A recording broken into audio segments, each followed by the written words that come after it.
Hinulaan ni Dillon Brooks kung saan maglalaro si Lebron sa susunod na season. Habang hindi pa rin nagpapasya si Lebron kung saan kupunan siya maglalaro sa susunod na season, na posibleng huling taon niya sa NBA, maraming kupunan ang interesado sa kanya, kabilang dito ang Cleveland, Golden State at Miami Heat. Para kay Dillon Brooks ng Phoenix Suns na matagal ng karibal ni Lebron, naniniwala siyang sa Warriors mapupunta ang The King at makakalaro kasama si Draymond Green.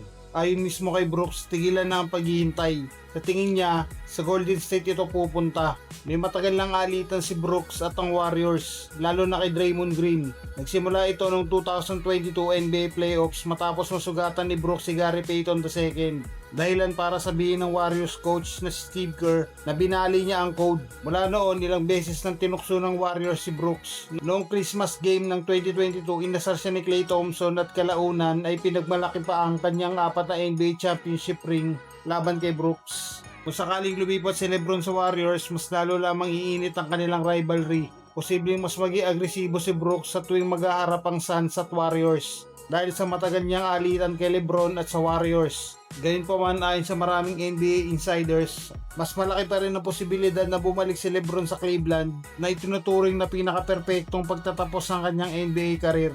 Pagkatapos umalis si Lebron sa Lakers, isa sa mga susunod na desisyon ng team ay kung anong gagawin nila kay Bronny James. Dahil sigurado na ang kontrata ni Bronny para sa susunod na season, pwede na siyang isama sa trade kung makakatulong ito para lumakas ang team. Ayon sa isang proposed trade, makukuha ng Lakers si Moses Moody mula sa Warriors. Kapalit naman sina Jared Vanderbilt, Bronny James at Dalton Knecht at ang second round picks ng Lakers sa 2027 at 2028. Kung mangyari ang trade na ito, malaking pagbabago ang gagawin ng Lakers sa kanilang lineup. Layunin nilang bumuo ng bagong koponan pagkatapos umalis si Lebron. Sa ngayon, sina Luka at Austin Reeves na ang inaasahang magiging pangunahing pundasyon ng team. Kaya gusto ng Lakers magdagdag ng mga batang manlalaro na pwede makatulong agad. Sa panig ng Warriors, may dahilan kung bakit pwede nilang pag-isipan ng deal na ito. Isa ang Warriors sa mga kuponang madalas may ugnay kay Lebron. Kung mapupunta sa kanila si Bronny, posibleng lumaki ang tsansa na mahikayat din si Lebron na sumali sa Warriors.